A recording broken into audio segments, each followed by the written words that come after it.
Happy December the 16th. We are only 9.5 days or 9 days and a bit away from Christmas. So that's why we're here. This will be our final show before the new year. We'll come back in January. We'll be back in January on Tuesdays every week.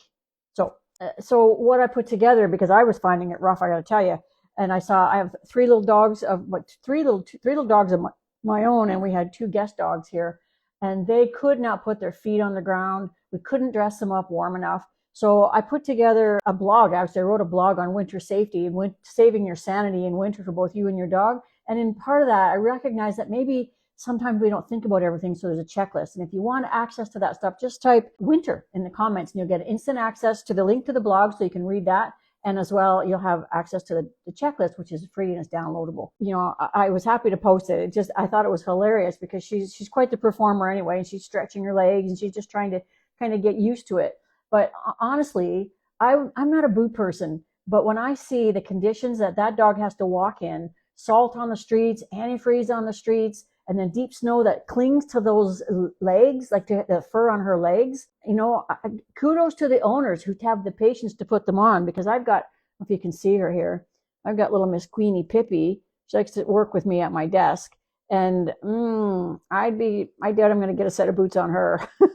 Certainly not going to get those ones on because she's not having it. And when she walks, she won't even go in the deep snow now. What happened with Pippi? I take her out in the snow and she's got that really fine hair. You can see she's like sacked out there, but she's got fine hair that sticks to it, very, very clingy. And it doesn't take long for her to have giant snowballs wedged up under her legs and on the inside of her back legs, so that she can't walk. So I get it, with those fine haired dogs, she's had enough trauma in her life. I just kind of leave her alone. But anyway, check that video out and you'll see. And some of the people commented about how unfair it was. And then if you scroll down through the comments in that video, you'll see on the street, on the hiking trail, like they go on hiking trails up by the university all the time. And, she couldn't do that without those boots because they come home and then she's got to stay isolated, in the basement or in some place where she can dry off. Whereas this way, they just peel off those boots and she goes in the house and she's all, she's good. She's dry. She maybe got a little bit of hair, snow on her belly. So yeah, post in the comments how you navigate winter and messy weather with your dogs. But if you want access to my blog that talks about, there's other things than just boots. A couple of you have already mentioned the horrible cold. I mean, we have had cold weather here last week. We're in Celsius here. Last week with the wind chill, it was minus 24. So 32 degrees Fahrenheit is 0 degrees Celsius. So take that minus 24 and it's cold. It's like minus 18 below 0 Fahrenheit, something around there. Poor little Charlie Brown, the Boston Terrier that's here. You can't see him now because he's buried up in his fur bed, but he was trying to walk on his front feet. His back feet were so sensitive. He's trying to walk on his front feet. And I don't know about any of you. My dogs are all well trained, but they are not willing to go outside. We're finding little secret spots in the house. Even though we keep all the doors closed and so on, they'll go in just under the table even where we can't see them. And we're having some accidents in the house because of the cold weather. So just type winter in the comments if you're interested in reading my blog on that topic and also having a free download to access the checklist for things that you can maybe do to help your dog. You don't have to do all of them, but there'll be some ideas in there. One of them is diet. Pippi only eats 2 tablespoons of raw food per meal, and she's bulked up now to 3 because it's so cold outside, and she loves to be out and she loves to run as fast as she can. So I want to make sure that she is, she has all the insulation she needs without being dangerous, still being within her line of safety. This is a little bit later than our regular time. We've started off way back at 4 o'clock and then 5 o'clock, and then last time was 6 o'clock. So I'm just trying this 7 o'clock time frame to see if that works better for people. 6 o'clock tends to be in their dinner time. And if we are coming back next year in January, we will be back on the 6th of January for the first of our weekly shows.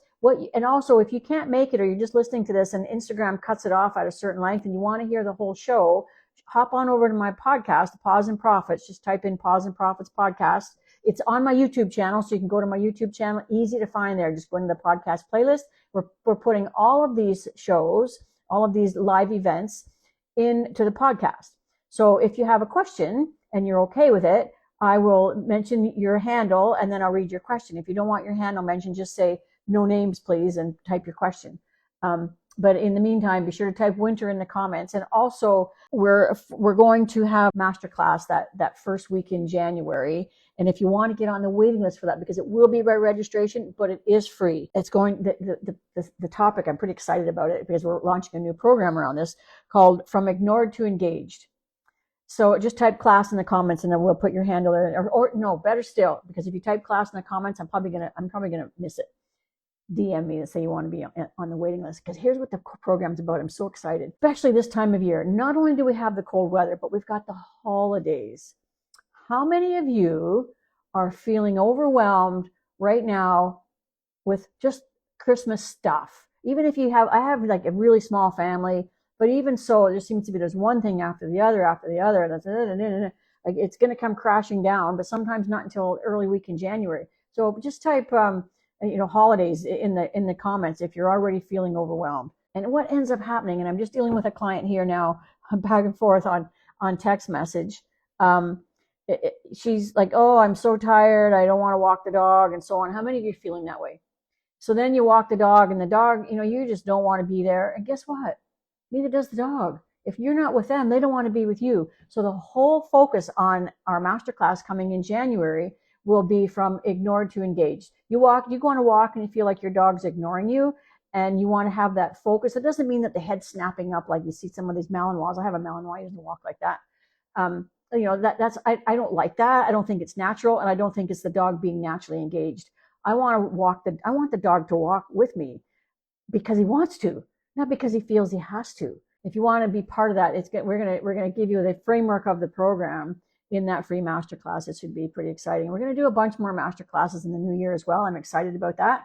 So if you've got some favorite topics, just DM me and let me know what you'd like to see on these classes. Most of them they'll all be free because it's a different way to get information out. And if you want to follow the questions from this show today, be sure to hop on over to my YouTube channel because they'll be there in the podcast. So go ahead, type your questions in the comments. I have Bina standing by, so we won't miss anything. I don't want to miss them. And we'll get to them. So it's interesting. In the 20s in Tennessee, Barbara, I used to go to Middle Tennessee to train dogs, Murfreesboro, and of course Nashville. But there was a Pearl Knob conservation area. I used to train retrievers down there. Every winter we would go around end of February, early March. Oh, it was so nice. I loved it. I'm not going there now, but it seems to me to be unusual to be 20 degrees in Tennessee. So I hope you're staying warm. And your houses are different. Like we're here at minus 23 Celsius. Our house standards are a little different. The building is a little different, as it has to be to compensate for the weather. Our walls, for example, in our house are 2 inches by 6 inches thick. And so we stuffed that with insulation. So it's not too bad. It's not too bad. When I'm standing up, I have 3 dogs in here with me right now. And if I stand up, they start moving around. So some of the things that happen in the winter, and I'm just going to go through them, and this will give you a feel of some of the stuff that's in the download. If you type winter in the comments, we talk about slippery footing. You know what you've got to watch right now? The snow is so fine that you don't see it. I've done this, and you're walking along, it's nice and fluffy, and you go, isn't this nice? And all of a sudden, whoop, your feet come out from underneath you because there's a sheet of ice underneath. Yeah, I really appreciate the waves here too, by the way. Thank you.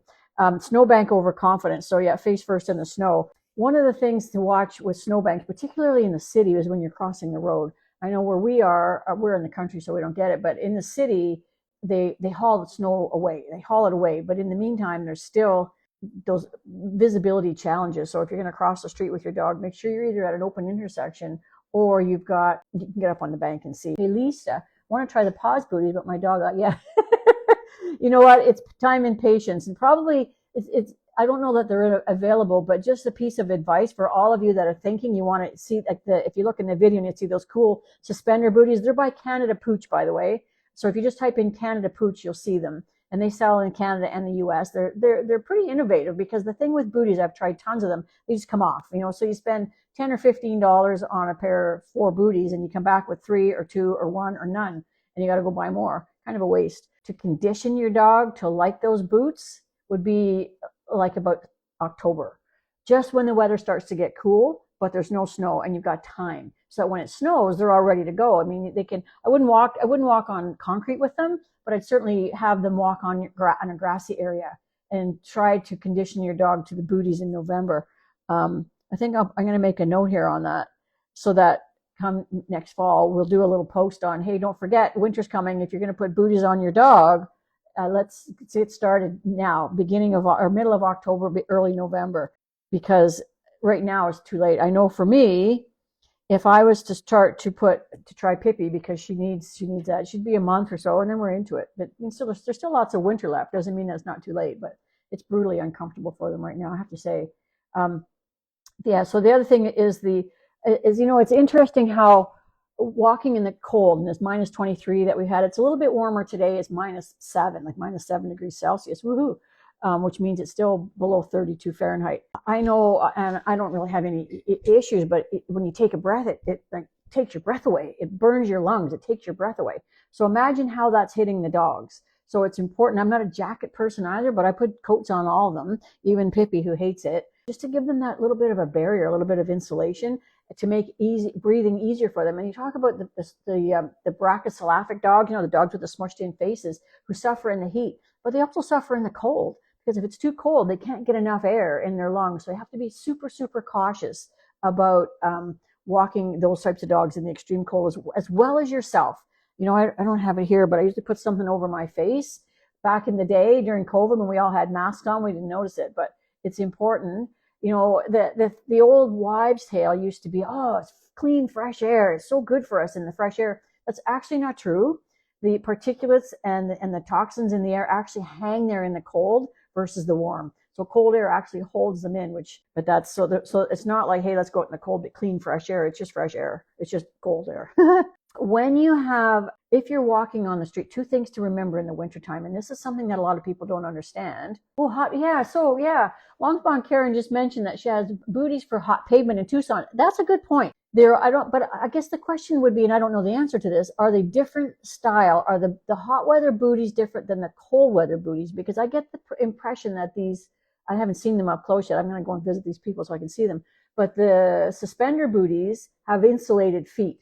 So they actually protect them from the cold, or is it just a dry? Because I know I do know people that protect their dogs' feet from hot pavement. I just choose to not walk on hot pavement, but it's not as easy in Tucson as it is here to avoid hot pavement. So that's a really good point, actually. So the point is, I said we'll start in October to condition them, but the point is start anytime, because if you don't get them on them for the winter, you can have them on them for the summer. And given the summers that we've been getting recently, holy smokes, the pavement's so hot. If you can't put your hand on it, don't put your dog's feet on it either. And that's sort of the way it goes. So that's a good point. Actually, I hadn't even thought about that. Thanks for reminding me. Yeah, how many of you have dogs like I have that just don't want to go outside? My guys I'm lucky because I live in the country. But for people that live in an apartment or unable to get out themselves in the winter, there's activities that, the dogs still need to be busy or they start to drive you crazy. So what are some of the things that you do with your dogs indoors in the winter? The article, the link, if you type winter in the comments, you'll get a link to my blog, and I have 5 key things. And you can play scent games. One of the things that I do get my clients to do, or my students to do, when they're teaching the dogs heeling on leash and switching sides for the trigger dance and moving to a safe zone, do it inside. This is the time of year, and the dog still gets the brain work that they need. They don't get the distractions. We can add distractions. For trigger dance, we'll put food or favorite toys on one side and teach the dog to swing to the other side, or we pivot in front of them. And you can also, believe it or not, 2 exercises that are really foundational for my program. One of them is being with, or the turtle game, where you sit on the floor with the dog and they have to learn to stay out of your personal space.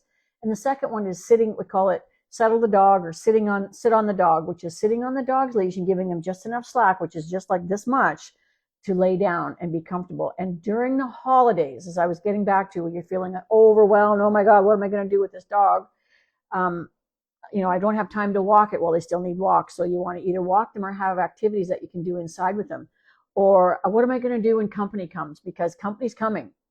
And if you haven't started to practice, go to place or get the dog comfortable sitting on their leash, now's the time. You got like just over a week to do it.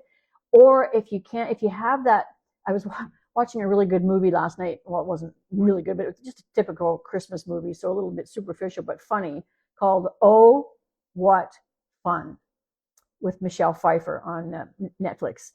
And she's the overwhelmed mom. There's no pets in the movie, but she's the overwhelmed mom, and everybody else is busy in their corner.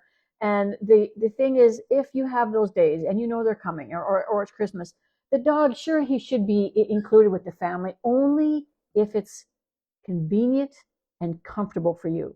If it's stressful for you because you're worried about him swallowing, swallowing one of those hooks that hang the decorations on, that hold the decorations on the tree, they can fall off the tree and you don't even know they're there, and the dog picks them up, and the next thing you know, it's wedged in their liver, instant death sentence. So sometimes it's even more fair to the dog to keep them in their crate or in their favorite room when all the chaos is happening at Christmas, especially in the morning or when you have gift time. Then, when everything calms down, get the dog out, go for a walk, go tobogganing, go, for a free hike in a field or on a trail. And then when everyone starts to show up for dinner, put the dog away again. I've seen many, many cases, and some of you may experience this, where the dog goes and looks for his crate. Like they don't want the chaos either. They just don't want it. So it's okay. And I guess what I'm saying is it's okay to put the dog away when all the chaos starts at Christmas. Don't feel obligated to keep them there. And same thing with sending them to place, or really working on your place command and teaching them to stay there while things are being open. What great training. That's exhausting for them because they want to be there, but they have to manage that impulse control. So those are really powerful exercises to do in the house, and sitting on the dog and having him settle beside you. Very powerful. The other thing is you can have them just tethered to you and walk around, so they're still following you. They just learn to stay out of your way because you're busy, but don't do that if you're cooking, please, and have hot bowls in your hands. And the same thing with, if you got some favorite food puzzles, game puzzles, maybe that's under the Christmas tree for the dog. Those are good things to keep them engaged as well. The other thing is just remember, you don't want to get the dog out and just go real fast behind a snow machine.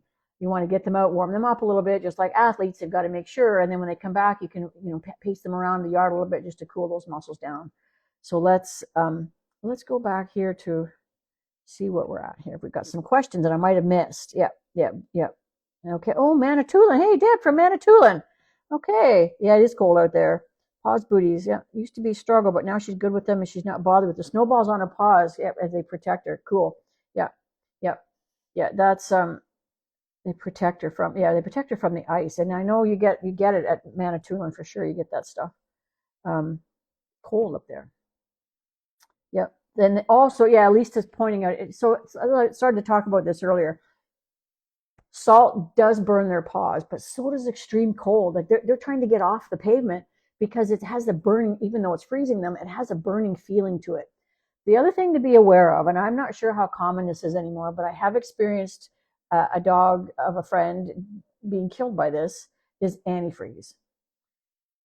If you have a car that leaks antifreeze, or a neighbor who has a car that leaks antifreeze, keep your dog out of there, because the dogs don't, it's a sweet smell and a sweet taste to the dog, and they like it. They'll eat it up. If you've ever done, if you do like plumbing antifreeze for an RV or a cottage, it's not a bad smell. Some antifreezes for those sorts of things now are pet friendly, and they advertise them as pet friendly, but the antifreeze that goes in cars is not.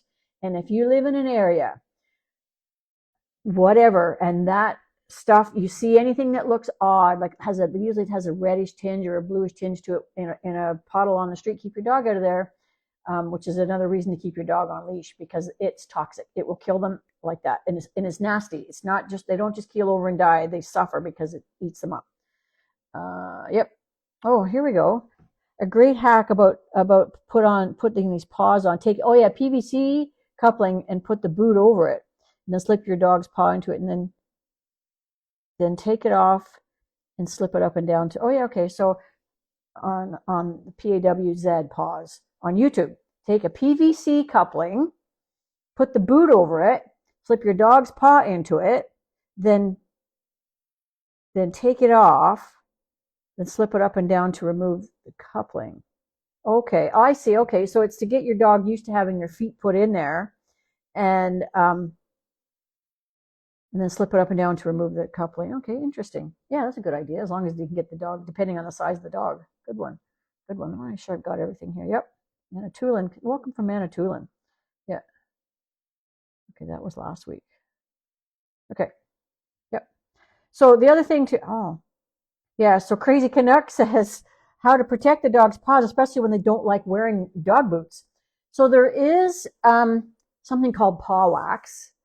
I do have it. I have some here, beeswax, and you can put olive oil and lavender, and it's actually good for their paws.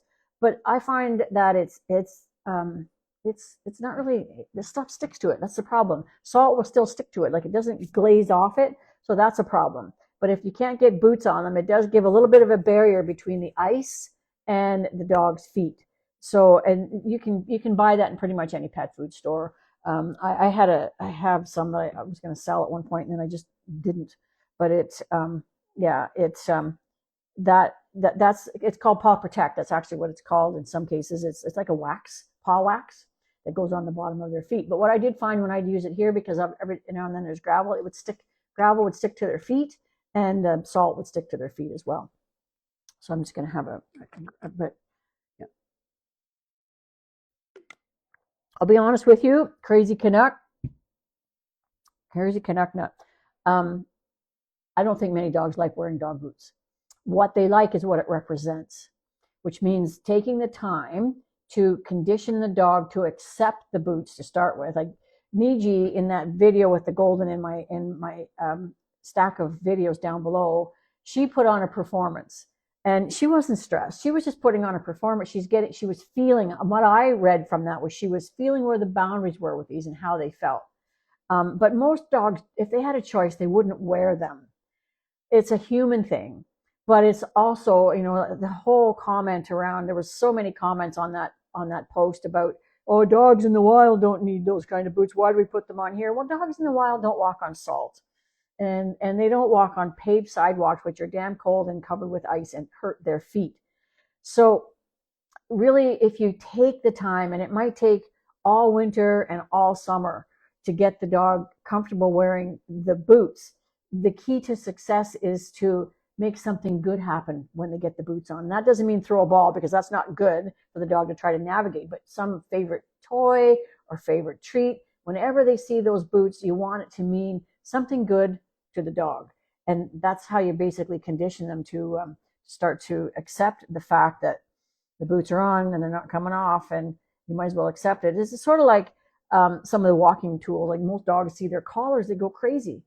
And yet, the same argument could be made. Dogs in the wild don't wear collars. No, but dogs in the wild don't have cars to deal with either, and other dogs that they don't know. So it's just, they see it and they go crazy. My dogs get disappointed, especially Prince. He gets disappointed if he sees me pick up a choke collar and he doesn't get it on him, because to him it means good stuff's going to happen. We're going to town, or we're going to do something exciting. So you can make the same association with the dog boots.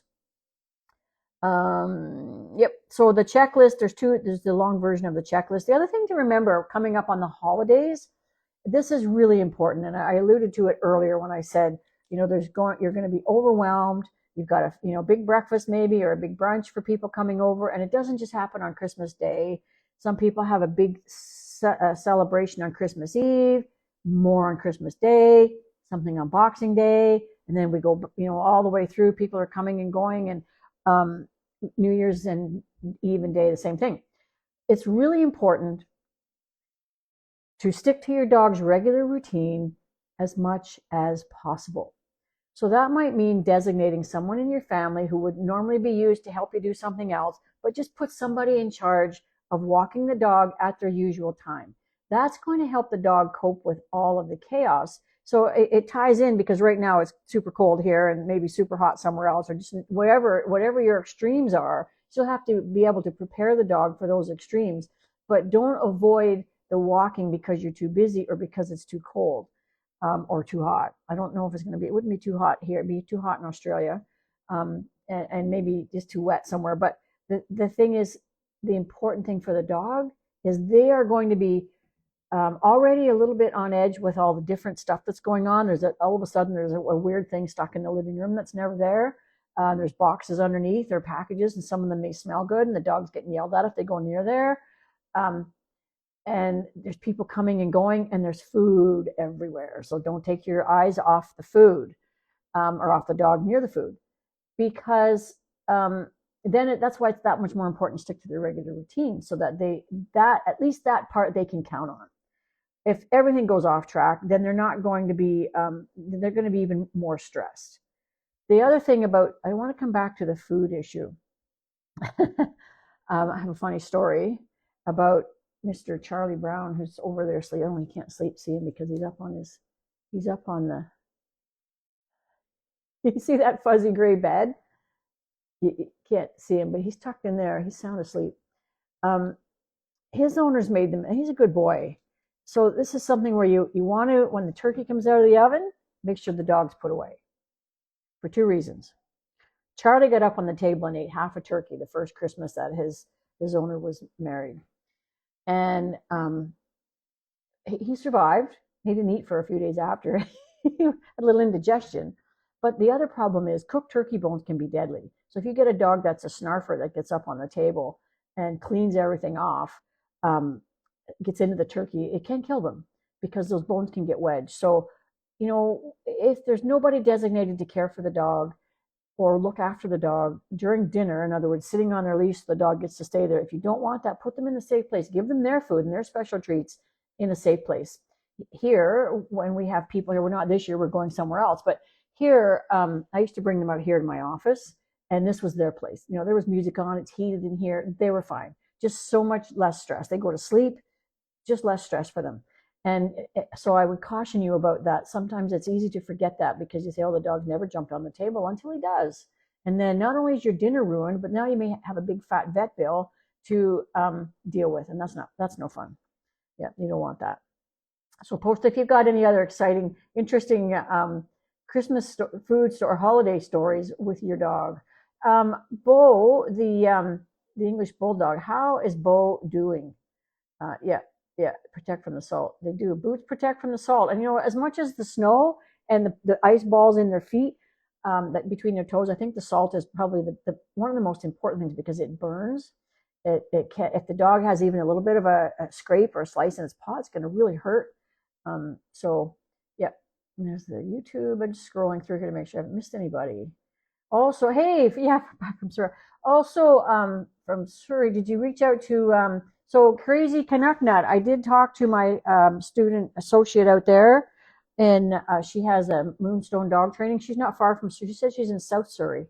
So if you want to reach out to her, Tracy Dobbin, I posted it last week, but just DM me if you want that information. And I'll send it to you. Yeah, so I can hear Charlie snoring away. Yeah, happy holidays too. At least at house. Pippi's good.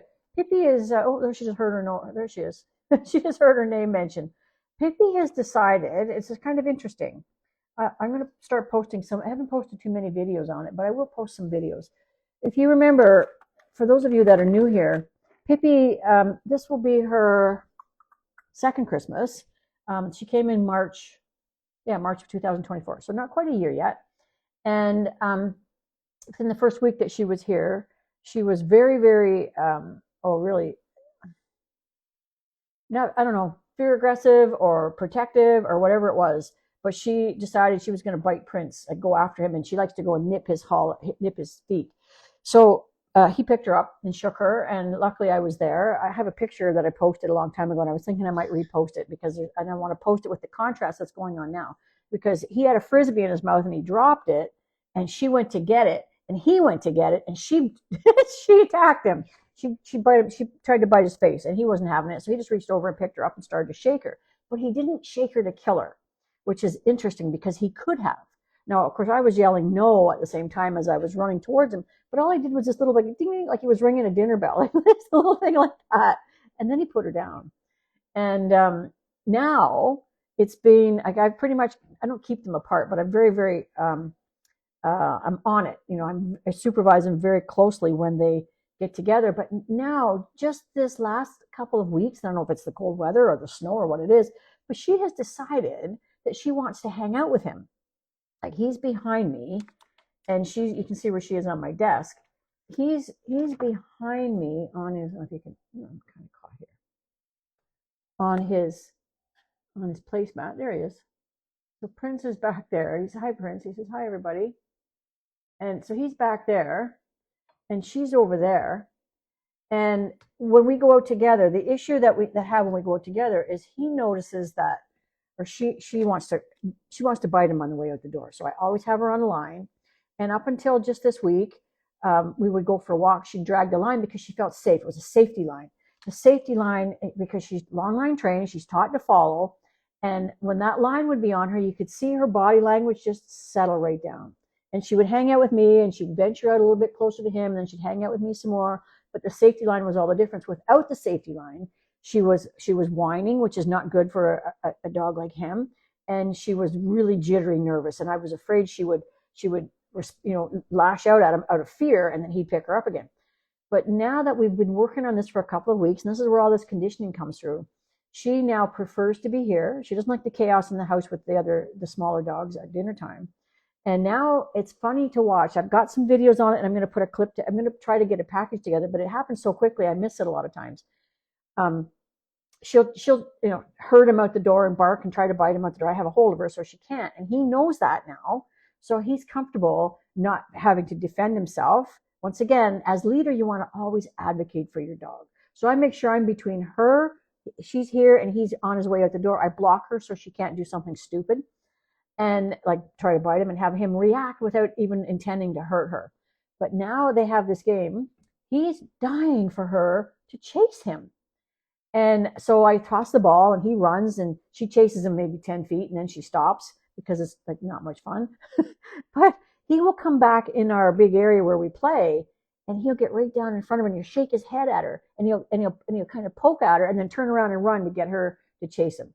And it's quite funny because she'll run up, bark, bark, bark, and then you can see her going, he'll slow down and look over his shoulder at her and then she backs right off. I love it. It's a fascinating lesson in dog communications. It's probably one of my favorite things to do in the day. And so now she even gets up, secret between you and me, Prince does sleep on the bed. He's earned that right. He gets off if he misbehaves. He gets kicked off. He's had that happen and he's learned that this is how he gets to stay there. But she now comes in. She wouldn't go anywhere near it before. She now comes in and she'll jump up and she'll get over on this side of me and he's on the other side. That's a huge milestone, but it's taken almost a year. And it's important for those of you that have adopted dogs that don't think that they're settling in fast enough to recognize that it's time and patience. And that's all it's been, and consistency. They have, for the longest time, I would get her up in the morning and I'd send her out to be walked with the little dog with my husband, and Prince and I would go by ourselves. Well, now, just in this last couple of weeks, she wants to wait and she comes with us and we all go together. She eats with us and we go together again. We basically hang out together all day. So it's time and patience, but it is a really interesting study in dog communications and that level of tolerance, and to watch him just try to get her to play with him. And she wants to, but she doesn't quite know how. So he comes up and he gets right in her face, and then he'll spin around and run, or he'll stand on place. I don't throw the ball in the air because I do. And he'll just look at me and he'll jump off the place and run around the yard and try to get her to chase him. So it's pretty interesting. I'll post that. I'll get some videos together in the next few days because it is pretty interesting to watch. Mary Mass Realtor. Oh, good evening. Did you see my text regarding text? No, I didn't. Where was that, Mary? Did you send me a text message on that? I didn't see it. Or did you send me a DM? I didn't see it. Let me see. Yeah, I didn't. Let me see here. Okay. What is the best leash? Oh, yeah, for a dog who is a puller on a leash. Yeah. Well, it depends what kind of dog is it, Mary, and how old is it? And he's never bitten a dog, but he will get reactive with certain dogs. Okay, so the problem or the challenge there is how old is he? How ingrained is the habit? In my and actually the Black Friday thing that we did, there's a bunch of, in my 4-part framework is a 1497 program. My 4-part framework on from basically dog owner to dog leader, and we're morphing now over for Boxing Week. We'll have some stuff in there. Keep an eye on it. From ignored to engaged, but you don't want to be over engaged, which is reactivity with certain dogs means that with certain dogs he's feeling uncomfortable. And in the program that's coming out over the boxing week, there's a whole section in there on the trigger dance and how to skip the dog to the other side, how to pivot, what the body language is, how to dance with him. Because what he's telling you is it doesn't matter what kind of leash you put on him, he's going to react. What he's telling you is, I'm not comfortable here. I feel threatened, that this dog is threatening me. And because it's only certain dogs, that's normal. It's just like people. We don't like everybody that we see, nor should we. So we shouldn't expect dogs to like every dog they see. But by the same token, we want them to be more tolerant. And I mean, the best leash for me, it depends on once again, it depends on the dog, and it depends on how ingrained the behavior is. And it also depends on the handler, meaning you or the person walking the dog, on their capacity to have the right timing, to have the right amount of intensity. Because sometimes, I like to say to people, don't give a $10 correction for a 10-cent violation. Similarly for rewards, don't give a $10 reward for a 10-cent job. So you've got to, it's all about timing. And I hesitate to say what's the best leash for a dog who has a puller on leash, because there's so many more variables and pieces of information. If you want to DM me, and we can jump on a call. I can give a 15-minute free call and get some more details on that. But the reactivity with certain dogs isn't unusual, but in its simplest form, the best thing you can do is get between him and the dog he's reacting to, and keep moving until you're out of there. So I like to do it where I'll go sideways and I turn my back to the dog that's creating the fear, and I'll shuffle sideways, and I might lure them with food. Let's go, and be excited.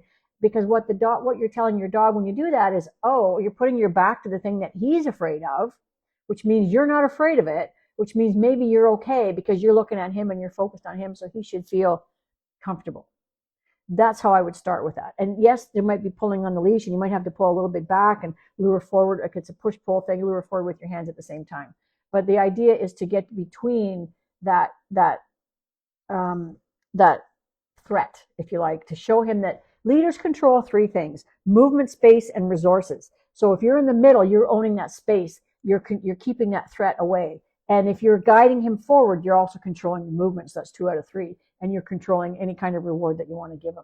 So that would be the place to start. And the thing to do is, don't wait until you're in the middle of chaos to put that in play. Start in the house, in a quiet, in an open space, in a room or a hallway or in the basement, and just get comfortable. I'm going to stand up here for a minute. Just get comfortable. If he's on your left side like so, you want to swing your hand around in front, and then you pivot in front of the dog, and you turn your back to him, and then all of a sudden now you've used your hand to sweep him around. Now he's over here, and your leash hand is over here, and you're moving him forward, and you sidestep. I can't see me, but you're doing the side shuffle in the same direction as you were going, and then you continue on. You practice that in the house, because here's what I've seen almost 100% of the time. You practice it in the house. It helps you build proper reflexes. It builds muscle memory for both you and your dog. And once the dog understands, A, how to do it so he's comfortable, and B, the application, because you're going to practice it without any distractions in the house. Then maybe you'll put a bowl of food way off to the side and walk him on that same side, and then practice that pivoting around to get between him and the food bowl. And then you're going to put a stuffed toy there, and then a person, and then have a person move. Like, you go through all those iterations, and you're building that comfort zone, the trust level, the muscle memory. What'll happen, you'll find, because generally dogs don't want conflict; they want to avoid it. That's why he's only reactive to some dogs, and that's when his stress level is over the top. He can't control it. He feels like no one's got his back. But what you'll find is he'll start to default. He'll see something coming. He'll feel uncomfortable. He's never bitten a dog, so he's not aggressive. He's just reactive. When you're walking on the left side, and all of a sudden he bolts, or even if he goes in front, I prefer he went behind you, but he pulls, or he just does a movement to get to your other side. Acknowledge that. Like, look around and see, why are you doing that? That's a boy. It's okay. Why are you doing that? And you look around and you see a dog coming, go, good boy. And then you speed it up and you get out of there. Because then when that happens, then you've hit the magic button, because then he's telling you, I remember why we did all this homework in the hallway now. It's because I can get you to go between. Like, it's to his advantage. I can get you to go between me and that thing that scares me, and I'm really grateful for that. So let's just move together. Does that make sense? It's really yeah, it's really it's magic to watch, and you can do it sometimes if you practice enough. You can get it in just a couple of days. But don't just go out into the street looking for dogs to do it. Practice, all of you, practice the things that your dog needs. You know, if he's reacting on something in the street, practice in the house first with no distractions. Then go in your yard where there's a few more distractions. Then go in front of your house or apartment where there's more distractions, and then go on your regular walk. You want to stay off the walk. So yeah, it doesn't matter. So you just practice that and let me know how it goes. Oh, it's a Havanese. Oh, interesting. I have a Havanese. He's a little bastard too. He used to. He's 14 now, but up until about a year ago, he'd go after anybody just because that's who he was. So, and that's what I do with him. I just get between him. He had a really weird way to say hi to people, to hi to dogs too. Like my husband used to get all worked up and yell at him. I go, just leave him alone. Let him do his thing. The thing in it with a dog like him, like ours, and I don't know if yours is the same, but it was to make sure that the oncoming dog wasn't going to come after him, because he's never met Prince. Prince has lived here 7 years. He's never met him, because I know what would happen. Prince would not put up with that nonsense. And now he's so old, he's too frail, but you have to just be aware of the potential of the other dog to cause harm. So if he's a Havanese, you can put him over there if you need to. I mean, you don't have to teach. It's ideal if he goes there on his own. For a Havanese, you know, they're pretty small, but they can be strong. I still like a slip lead, like a slip collar or a slip lead, but not a flexi lead. So let's do with what's the worst leash for a dog, particularly a Havanese, and they all pull on leash if they're not taught right. How old is he? I didn't catch the age, but the point is, not a flexi lead. You want to have a 6 foot lead, just that's comfortable, so you can talk to him. I have a signature package. I have courses. Go into my bio. You'll see the course in there on the Great Stroll. I go through the leash walking technique, and I go through the different tools. We have that's going to be coming out in the boxing piece as well. Keep an eye out for that, because it's going to be a pretty good deal. And you'll also see, I'll talk about leashes, I'll talk about tools, I'll talk about how to use them for dogs of all sizes. And it just, you want to be able to have that conversation with them through the leash. If you put a harness on him, that teaches them to lean into the harness, and you can go, oh, well, he doesn't pull as much. That's only because you don't feel it as much. You put a slip collar on him and you haven't had the right conversation with him, he's going to choke, period. He's going to cut off his air supply. I have a way to have that conversation with him so he knows how to be responsible for his air supply, and that's in the course. So that's coming out. It'll be announced next week. Yeah, and a lightweight. So a lot of people think that if you have a dog that pulls, you need a great big heavy clip and a great big heavy leash. No, you want the leash to be almost invisible to the dog, so that you have a really subtle conversation with the dog through the leash. That's what it's a conversation. The leash should never be about control, should be about connecting. And that's where flexi leads are all wrong, because there's always tension on them. So the dog can never be right. He's always under tension. And if you have a heavy leash, the dog he doesn't know what to do, because you can't have a conversation with that either, because there's always a tension on their neck. So click the link on my bio for the leash walking course. But also, if you want to have a call about that, then I can send you some other stuff. 6.5 years old. Yeah. So he's got some. He's probably been doing that all his life. The reactivity, see, with our guy, I don't think it was ever about fear. He was just bad. He's just bad. He had no fear, and he should have had a lot of fear, because any of the dogs he went after, if we hadn't have been there, I mean, he got picked up a couple of times by shepherds that were here loose. That was I shouldn't say, I was going to say my husband's fault, but in one instance, he came up to my husband was petting one of our board and train dogs. It was a Belgian Dutch Shepherd, and the Havanese come running in, and I could see exactly what was happening. I just was about to say, "Don't pet the dog," and too late.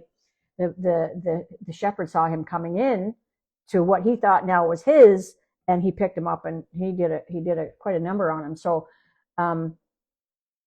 but that might have shaped his behavior. He was like that a little bit beforehand anyways, but The biggest thing you can do because he's small is get between him and whatever. Don't wait for him to launch at the other dog either. Practice it in the house. Don't wait for him to launch at the other dog. Interrupt that and go between them and keep me posted. And if you want to have a call, like I say, go in and click on the link in my bio to book a call, and I can walk you through some stuff. Yeah. Have it ease. Interesting. Oh, you live in a high rise. So is he reacting in the elevator? That's interesting, because that's a problem. Oh yeah, you got bit. Okay, he's not yours. Sorry, Mary, I'm not seeing these comments here. I'm not seeing them on the thing here. All right. Okay, so I'm gonna keep scrolling down here. So, yeah. Okay, but he's not your dog. Ooh, that makes it worse. He's not your Havanese. You've had one. Okay, but so does he come right? They let him come. I'm comfortable with him, and okay. But whose dog is he? Are you walking him or what? He loves daycare and they love him. It's a veterinary center where there's a daycare. I'm missing some pieces here. I'm just gonna have to scroll. You live on the 41st floor. Whoo, it's a totally different personality. So is this your Havanese? It's badass. 20 pounds, 6.5 years. Yeah, on a 4-foot leash. Okay. So the problem with that, Mary, is, oh boy, yeah, it's tough. But keeping him on a 4-foot leash is okay. Is yours okay? Oh no, he's your dog. Sorry, yeah, he's your second Havanese. Sorry. Okay, now I got it. Okay. The problem with keeping him on a 4-foot leash is that he doesn't have the opportunity to choose. I keep them on a 6-foot leash, and especially the shorter dogs, because a 4-foot leash, you're keeping them tight. When you keep them tight, you're sending tension down the leash. That's telling him that there must be something to be concerned about. That's why he's going to react. He doesn't have, he's trapped. So he feels something coming. He sees something coming at him. You know he's not trapped because you can move, but he doesn't know that. You want to think like he thinks. And what's happening is he's feeling trapped. So he's lunging out because he's giving like back off. He's giving those back off warnings. And if you get involved, his adrenaline's over the top. If you try to pick him up or touch him or do something, of course he's going to bite you. He's not biting you. He's biting to protect himself. Dogs, survival is their number one thing, and what he's doing is he's biting to protect himself, and you just happen to be in the way, unfortunately. That's the problem. Ours would do the same. So it's that's an issue. So he's on a 4-foot in the elevator. There's a certain dog that hates it. Do they get on the elevator together? That must be awkward. Yeah. Oh, I see. Okay, so you bring it up to 4 feet. Okay. So tell me about the dog the one dog that doesn't like him. What's what kind of dog is it? Who's instigating? Is it your guy that's instigating, or is it the other one that's instigating? Because you can't very well use the stairs on a 40-foot living on the 41st floor. So the thing to remember, because if the other dog bites you, that's a liability issue that you need to take up with your superintendent. But if you're in the elevator, so you're standing here in the elevator, la la la la la, with your little dog, and he's being a good boy, and that dog comes on the elevator. The first thing you're going to do is this, to block and send that message to that other dog that he's not welcome there, and to send the message to your dog that you've got this. He can't go around you. You don't let him go around you. You might have to back him off with the leash, but you block him from the other dog so that he sees you push your back to him, and he sees you put your back to him, and he also knows that you're with him, and you don't let that other dog tries to come in, you sidestep, you just keep him out of there. And that should, now I can't speak to the common sense level in your building, but that should send a message to the owner of the other dog that he needs to keep his dog under control and away from yours. Does that help? That's what I would be doing. I do that anyways in elevators. I do a lot of elevator training in the mall, actually, shopping mall. And for that reason, I'll block the dog from people, because some people don't like dogs, and so you just got to block them, and you've got to let those people know that they need to keep their dogs under control. And you're probably, don't be nice about it, be direct, don't be rude, but you can say, just please, you're making my dog nervous, keep him under control. If you go to pick him up, you're likely going to get bit, because they're going to jump up on you, and it's chaos. So do your best to do. It's block and yield. So you block, you can step forward to get your dog to back away, And those other dogs, if they start to come towards you, I'd step in front of them and block them. And if you needed to, so here's the other piece of this. This is an excellent discussion, by the way. Thank you for this. If you yeah, good, Mary. If you need to, and I've done this, if this is particularly if it's the same dogs over and over again and the owners just aren't getting the message, you could do a couple sneaky things here. First of all, then you turn towards them and you step right into their space. Step into their space. You keep your dog behind you and you step forward into the other dog's space to get them to back off. The other thing you can do is get a little water gun and spray it at the other dog. And if the people get offended by that, that's a liability issue for them to have a dog that's going to attack you and or your dog. So, yeah. So if you don't let them in, how do you keep them out? You don't let any dog in the elevator except a couple. How do you keep them out? You just tell them to back off. That's pretty good. Sorry, we're full. Goodbye. The room's full. Wait for the next one. That's funny. Good for you. That's cute. Yeah. So, but even if you don't let them in, when the door opens and you see somebody there, I would make a practice. Just think about it and be intentional about it. Step in front of your guy so he sees that you've got this. That's really all you're trying to tell him is, don't worry, buddy, I've got this. Whatever you have to do, rather than holding him up. But yeah, it's just you put him behind and you step in front. Back off, Jack. I use these little air gun. These are brutal, by the way, but it might scare your dog. The problem is this one's not loaded, but they have a little residual noise, so that can sometimes scare your dog if he's sensitive. But water bottles are quiet. Make them small and just let them have it. And that may be, you will be the most popular person in the building, but yeah, I'd do the same too, Lisa. I agree. I wouldn't put up with that shit for a minute. I'd be talking to them, and then it's a 43-story, it's a big building, so there's got to be somebody in charge there. The problem is it often makes it bad for everybody. A few bad apples destroy it for everybody. So just keep blocking and protecting your guy. You can put your back to the other dog, but if you don't like the other dog and the other dog's super aggressive, I'd be facing him head on, like a predator. Predator to predator. Hey, Anna Panuna, welcome. Anna Poo. You got to go right in on him and let him know that you're not tolerating this, and keep your guy from going around you and getting in his face. Does that make sense? Is that helpful? Hopefully that's helpful. Okay. So remember, folks, we're coming into, good for you, Mary. This will be our last show until the new year, January the 6th. We are going to have some special live events coming out early in the new year. We've got a Boxing Week special coming out on From Ignored to Engage. It's another course. And yeah, it's okay, Anna Panapua. It's good to see you. It's good to see you join in. Where are you and what's going on? I think you're in Sweden or Switzerland. What's the time there? Yeah, that's okay. Hey, you. So you can see, look at this. See, Prince is starting to get, it's 8 o'clock. It's coming on 8 o'clock.